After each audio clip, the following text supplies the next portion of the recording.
This is a guest essay written by Stephen Schechter, a sociologist and writer.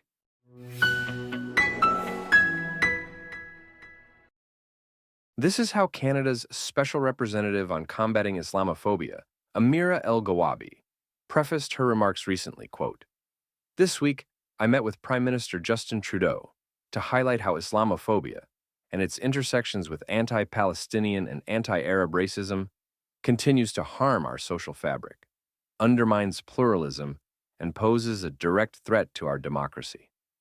What followed was a tissue of lies, which amounted to nothing more than an outrageous confirmation of the pathetic and hypocritical Liberal government's response to anti-Semitism, of course the real threat to Canadian democracy.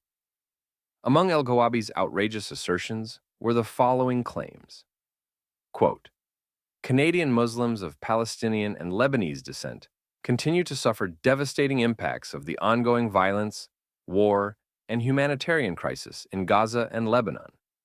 Quote, "The devaluation and dehumanization of Palestinian and Lebanese lives have a direct impact in Canada, leaving many Canadian Muslims and others feeling a pronounced sense of exclusion, a sense of second-class citizenship, and vulnerability for themselves and for their children.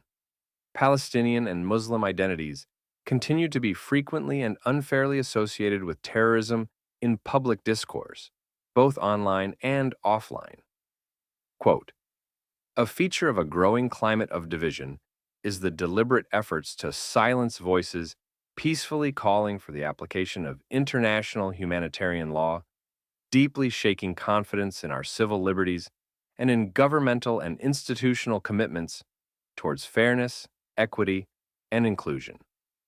And lastly, quote, "Through a series of roundtables across Canada, members of Parliament and my office heard clearly that exclusion and erasure that are being reported by our communities, including among youth, are in part due to a lack of federal acknowledgement of anti-Palestinian racism. I welcome the Prime Minister's commitment on adopting a definition of anti-Palestinian racism to describe the bias and discrimination far too many Canadian Palestinians are experiencing." End quote. In fact, Muslims of Palestinian and Lebanese descent have not suffered discrimination in employment, deprivation of life and property, or calls for boycotts of their businesses, even if they have supported the brutal and unjustified attacks of Hamas and Hezbollah on Israeli citizens.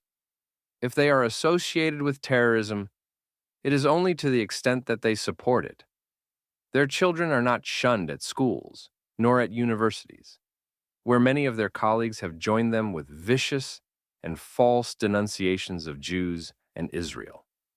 Significantly, the Special Representative on Combating Islamophobia does not even mention Muslim calls for death to Israel and death to Canada, while the Maple Leaf Forever flag is delightfully burned in downtown Vancouver in order to provide the necessary visual effects for peaceful protest. Without mentioning Israel, the Special Representative sneakily implies that Israel has not followed international law in the conduct of its war of self-defense against Gaza and Lebanon, when in fact Israel has scrupulously respected international law to the extent it applies to war. Even Justin Trudeau, the Canadian Prime Minister, said during a press conference on Thursday that he would have Israeli Prime Minister Benjamin Netanyahu arrested if the Premier arrived on Canadian soil, in line with a bogus warrant issued by the International Criminal Court this week. Trudeau said, quote, "First of all, as Canada has always said, it's really important that everyone abide by international law. This is something we've been calling on from the beginning of the conflict. We are one of the founding members of the International Criminal Court and International Court of Justice." End quote. Of course, Trudeau, El-Gawabi, and other Canadian politicians permit themselves to opine on international law about which they are manifestly ignorant, just as they choose to ignore the war crimes of Hamas and Hezbollah, two entities manifestly of Palestinian and Lebanese origin. In that respect, they are in excellent company, for the Prime Minister himself has no idea what international law is and how it applies to the situation Israel faces. he, and the rest of his government merely act as the ignorant echo chamber for the anti-Semitic United Nations and its creature organs. The kicker to all this righteous posturing comes in the special representative's call to adopt the definition of anti-Palestinian racism, non-existent though it is, which she claims, again falsely, lies behind the non-existent discrimination against too many Palestinian Canadians.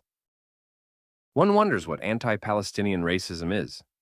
Is it perhaps holding Palestinians responsible for their ongoing century-old campaign to annihilate the Jewish state?